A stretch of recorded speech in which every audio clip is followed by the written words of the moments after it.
నారద మహర్షి దేవతల మధ్యలో నిలబడి పెద్దగా ఇలా అన్నాడు, స్వర్గంలో ఎందరో రాజఋషులున్నారు, కానీ ధర్మరాజు ఒక్కడే వారందరి కీర్తిని కప్పివేశాడు. ఆయనే అందరికంటే పై చెయ్యిగా వెలుగుతున్నాడు. యశస్సుతో, తేజస్సుతో, శీల సంపదతో లోకాలను గెలిచి ధర్మరాజు సశరీరకంగా స్వర్గానికి వచ్చాడు. ఓ ధర్మరాజా, నువ్వు నేలపై నుండి ఆకాశంలోకి తేజస్సులను ఎన్నిటినో చూశావు. ఇదిగో అవన్నీ వేల కొలదిగా ఉన్నటువంటి దేవలోకాలు. ఇప్పుడు వాటిని ప్రత్యక్షంగా చూడు అన్నాడు. ఆ మాటలు విని ధర్మరాజు, దేవతలు, తన పక్షం వారైన రాజులు అనుమతి తీసుకొని ఇలా అన్నాడు, అందరికీ నమస్కారము. శుభమైన అశుభమైన నా సోదరులు పొందే స్థానం ఏది ఉందో దానినే నేను పొందాలని కోరుకుంటున్నాను. నాకు ఇతర లోకాలు ఇష్టం లేదన్నాడు. అప్పుడు ఇంద్రుడు ధర్మరాజుతో ఇలా అన్నాడు, ఓ రాజా, నువ్వు ఈ స్థానంలో నివసించు. నీ సోదరుల గురించి పట్టించుకోకు. నువ్వు నీ శుభకర్మలతో స్వయంగా దీనిని గెలుచుకున్నావు కనుక నువ్వు సుఖంగా ఉండు. మానవలోకంలోని స్నేహబంధాలను ఈ దేవలోకంలోకి ఎందుకు లాగుతున్నావునయ్యా? లాగకయ్యా కురునందన. నువ్వు మరెవరికి ఎక్కడ కూడా సాధ్యపడని పరమసిద్ధిని పొందావు. నీ సోదరులు మాత్రం నీలాంటి స్థానాన్ని పొందలేదు. ఓ రాజా, నిన్ను గమనిస్తుంటే ఇప్పటికీ నీ మనస్సు మానుష భావాన్ని స్పృశిస్తోంది. దాన్ని మర్చిపో. ఇది స్వర్గం. ఇక్కడున్న దేవఋషులను, సిద్ధులను గమనించు అన్నాడు. అలా మాట్లాడుతున్న దేవేంద్రుని మాటలను ధర్మరాజంతా విన్నాడు. నిశ్చయంగా ఇలా అన్నాడు, ఓ దేవేంద్ర, వారు లేకుండా నేను ఇక్కడ ఒంటరిగా నివసించలేనయ్యా. అది నాకు ఇష్టం లేదయ్యా. కనుక నేను నా సోదరులు వెళ్ళిన చోటుకే వెళతాను. అక్కడికే వెళతానయ్యా. ఎక్కడికి ఉన్నారు అక్కడికి. నన్ను కూడా అక్కడికే పంపించు. వాళ్ళు ఇక్కడికి రావడానికి వాళ్ళకి అనుమతి లేదన్నావు, వాళ్ళు యోగ్యత లేదన్నావు. పోనయ్యా, నేను అక్కడికి వెళతానయ్యా. నాకు యోగ్యత ఉంది కదా. ద్రౌపది చక్కని ఆకారం గలది, పాపం, బుద్ధి, సత్వగుణాలు గలది, శ్యామల వర్ణం గలది.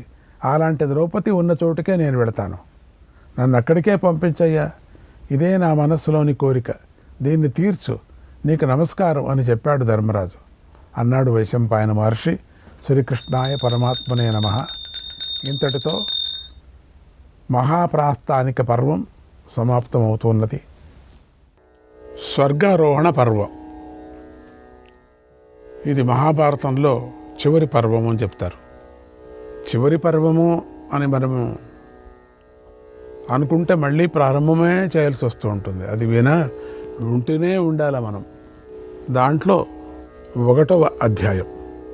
జనమేజయుడు వైశంపాయనుని ఇలా అడుగుతున్నాడు, మహర్షి, నా పూర్వ పితామహులైన పాండవులు ధృతరాష్ట్రుడి కుమారులు ముల్లోకాల రూపమైన స్వర్గలోకాన్ని చేరి ఎలాంటి స్థానాలను పొందారో చెప్పు. నాకు ఈ విషయం వినాలని ఉంది.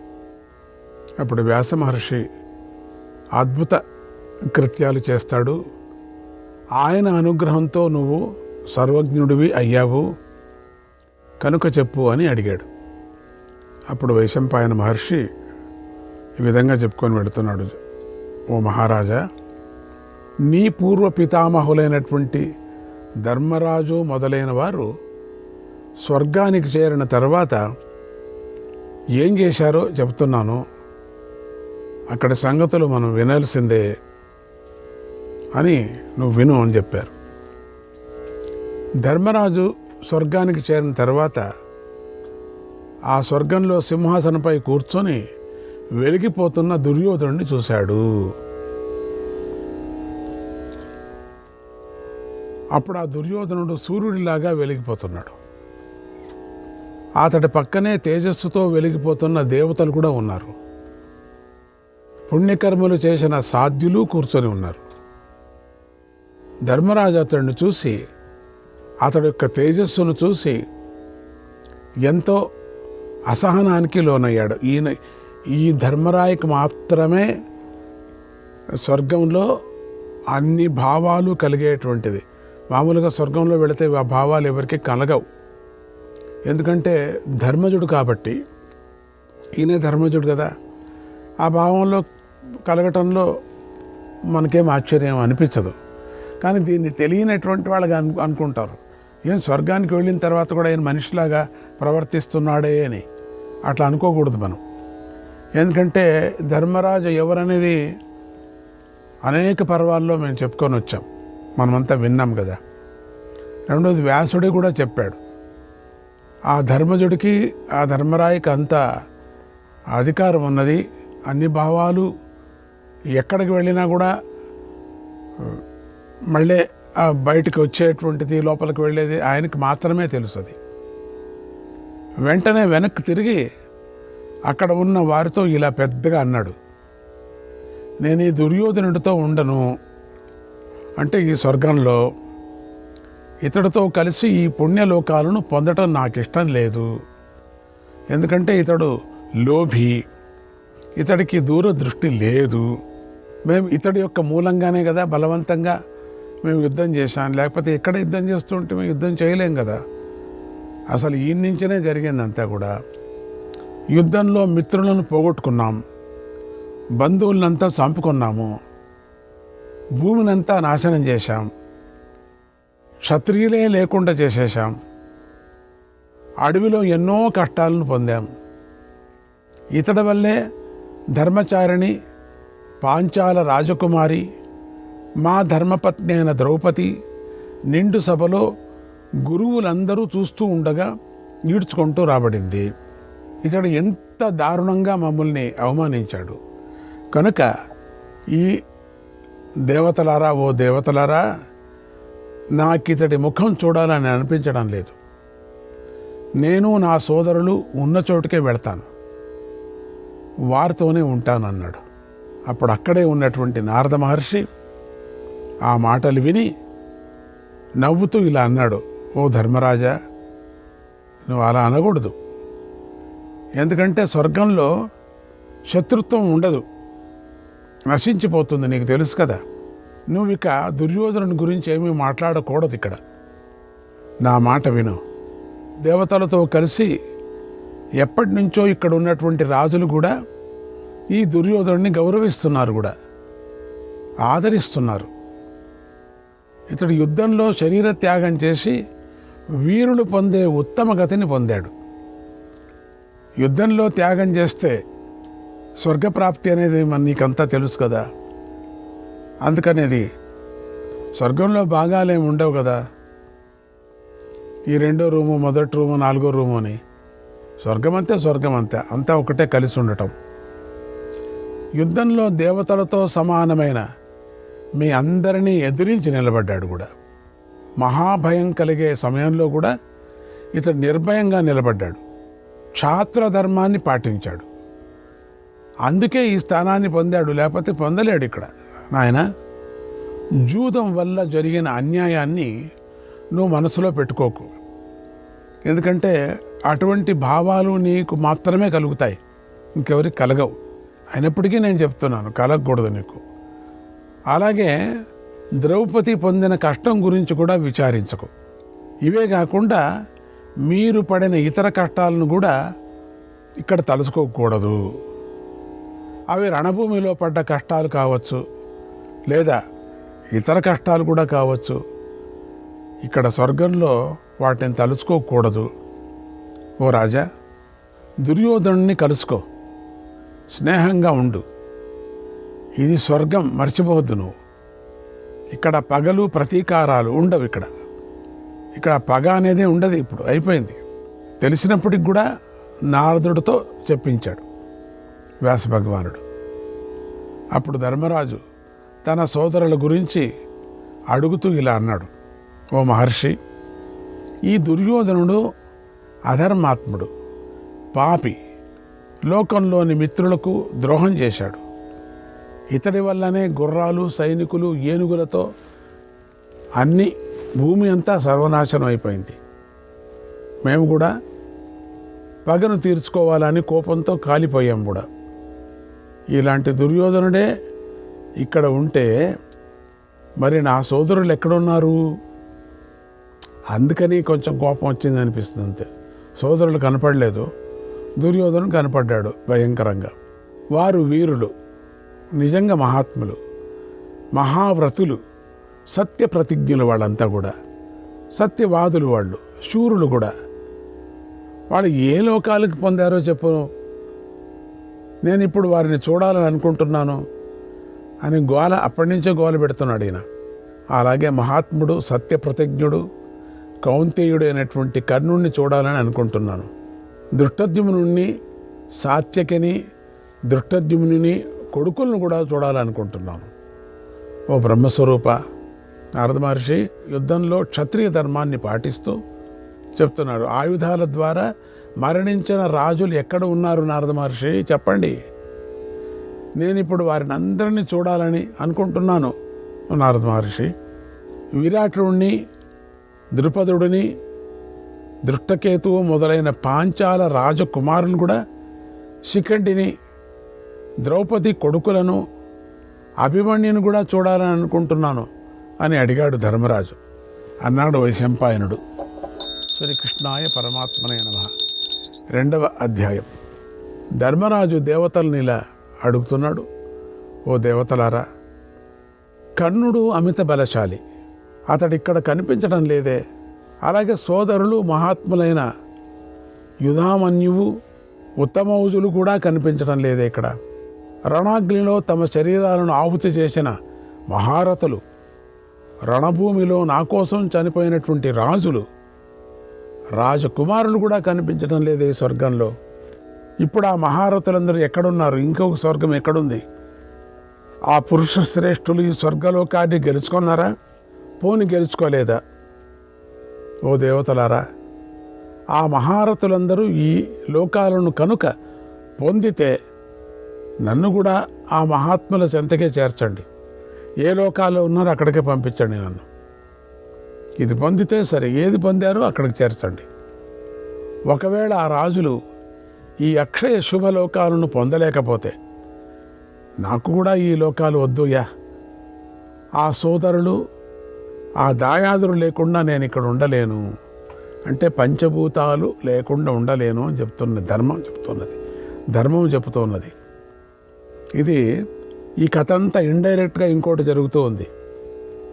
అది విడదీసి మనం చెప్పుకుంటేనే అర్థమవుతుంది, లేకపోతే అర్థం కాదు. ఇది జరిగే కథనే వేరే, లోపల తెర వెనకల వేరే కథ జరుగుతూ ఉంది. ఎందుకట్లా అన్నాడు, ఎందుకట్లా ఆ విధంగా దుర్యోధనుడి మీద మండిపడ్డాడు, ఇవన్నీ కూడా వెనకల ఒక కథ జరుగుతోంది. ఒంటరిగా ఉండి ఆనందించలేను, నా చేత కాదు, నేను ఇక్కడ ఉండను. అవి లేకపోతే ధర్మం ఎందుకు ఇక్కడ ఉండాలా? అక్కర్లేదు.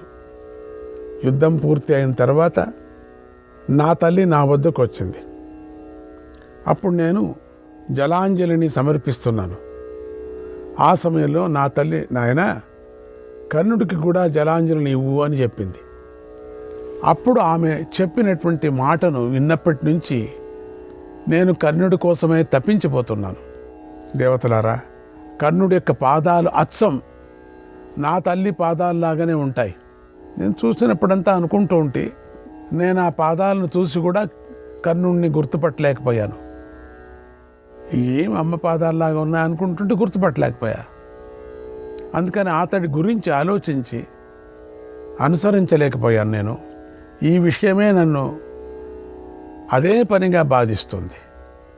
మేము కనుక కర్ణుడితో కలిసి ఉంటే యుద్ధంలో మమ్మల్ని ఇంద్రుడు కూడా గెలవలేడు. అటువంటి కర్ణుడు ఇప్పుడు ఎక్కడున్నాడు? అతడు ఎక్కడున్నా సరే నేను అతడిని చూడాలని అనుకుంటున్నాను. సోదరుణ్ణి తెలియక నేనే అర్జునుడి చేత చంపించేశాను. భీముడంటే నాకెంతో ఇష్టం. అతడు నా ప్రాణాల కంటే కూడా ఇష్టమైనవాడు. ఆ భీముణ్ణి ఇంద్రుడితో సమానుడైన అర్జునుడిని, యముడితో సమానుడైనటువంటి నకుల సహదేవులను, ధర్మచారిణి అయినటువంటి ద్రౌపదిని నేను చూడాలని అనుకుంటున్నాను. అక్కడ వాళ్ళు లేరు ఎవరు కూడా. అందుకని ఓ దేవతలారా, నాకిక్కడ ఉండాలని లేదు. మీకు సత్యం చెప్తున్నాను. సోదరులు లేని స్వర్గము నాకొద్దు. వారున్న చోటే నాకు స్వర్గం. వారు లేకపోతే ఇది నాకు స్వర్గమే కాదన్నాడు. ఆ మాటలంతా విని దేవతలంతా ఇలా అన్నారు, నాయన ధర్మరాజా, నీకు వారి మీదే శ్రద్ధ, ప్రేమ, స్నేహం ఉంటే నువ్వు అక్కడికే వెళ్ళు, ఆలస్యం చేయకు. ఎందుకంటే ఇంద్రుడు నీకిష్టమైన పనినే చేయమని చెప్పారు. ఇది ఇంద్రాజ్ఞ కనుక మేము నీకు సంతోషాన్ని కలిగించే పని చేస్తాము అని వారు దేవదూతను పిలిచి ఇలా అన్నారు, ఓ దేవదూత, ఈ ధర్మరాజును ఇష్టమైన వారందరినీ చూపించి, ఎవరెవరికి ఇష్టపడుతున్నాడో చూడాలని ఇష్టమైన వారందరినీ కూడా చూపించు, ఇతడు ఆత్మీయులను కూడా చూపించు అన్నారు. అప్పుడు దేవదూత ధర్మరాజును వెంట పెట్టుకొని భీముడు మొదలైన వారు ఉన్న చోటుకు తీసుకొని వెళ్ళాడు. అప్పుడు ముందుగా దేవదూత నడిచాడు, వెనక ధర్మరాజు నడిచాడు. దేవదూత స్వర్గలోకాన్ని దాటి పాపకర్మలు వెళ్ళే అశుభ మార్గంలో నడిచాడు. ఇది పాప మార్గంలో నడుస్తున్నాడు. ధర్మరాజు కూడా ఆశ్చర్యపోతూ, ఇదేంటి పాప మార్గంలో వస్తున్నామే, అతడు వెనుకనే వెళ్ళాడు, మన వాళ్ళంతా పాపలోకానికి వెళ్ళారా? ఆ దారిలో వెళ్ళటమే ఎంతో కష్టంగా ఉంది, అసలు వెళ్ళటానికి అయ్యలేదు.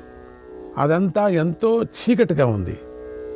ఆ దారిలో వెంట్రుకలు ఉన్నాయి, నాచు ఉంది, గడ్డి ఉంది, అలా వాటితో దారి పూర్తిగా నిండిపోయి ఉంది, బురద. ఆ దారిలో పాపాత్ములు మాత్రమే నడుస్తారు, చీము, రక్తము అంతా ఉంది. పైగా ఆ దారి దుర్గంధాలతో నిండి ఉంది. అది కాక ఎట్లా నడచొచ్చు దారి, కానీ దుర్గంధం, సహించలేనటువంటి దుర్గంధం, ఊపిరి కూడా పీల్చుకోవటం కష్టం. దుర్గంధానికి ఊపిరి కొంతమందికి ఆగిపోతుంది కూడా, చచ్చిపోతారు.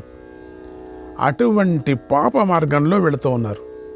రక్తమాంసాలతో ఏర్పడినటువంటి బురదలో నిండి ఉంది. పూర్తి బురద అంటే మామూలు బురద కాదు, రక్త మాంసాలతో.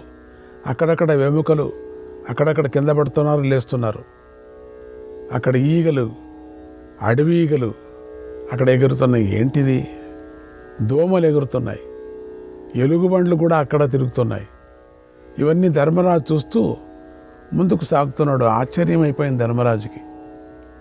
అక్కడక్కడ అన్ని వైపులా శవాలు పడి ఉన్నాయి. అక్కడ చెల్లా చెదురుగా ఉన్నటువంటి ఎముకలు, వెంట్రుకలు పడి ఉన్నాయి. అక్కడ క్రిములు, కీటకాలు బాగా నిండున్నాయి.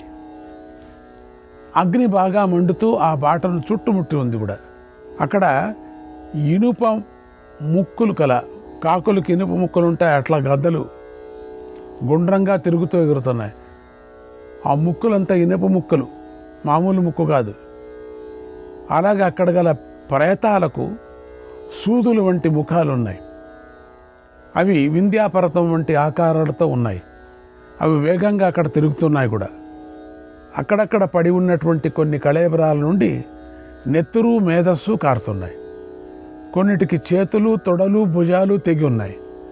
కొన్నిటికి పొట్టలు, పాదాలు తెగపడి ఉన్నాయి. ధర్మరాజు వాటి దుర్వాసనను భరిస్తూ ముందుకు నడిచాడు. సోదరుల గురించి ఆలోచిస్తూ వాటి మధ్యలో నుంచి నడుచుకుంటూ దేవదూత వెనకాల వెళ్ళాడు.